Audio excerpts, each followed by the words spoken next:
ఇంద్రలోక భవనాన్ని ఈడ్చుకొచ్చి గదిలో మార్చి మళ్ళీ కట్టారో ఏమో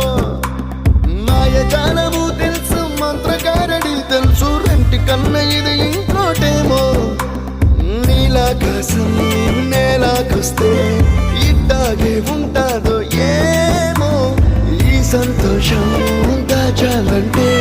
హృదయాలు ఓ వంద కావాలేమో ఇంతందంగా ఉంటుందా ఈ లోకం ఇన్నాళ్ళు ఈ మనసుకి తెలియాలేదే పాపం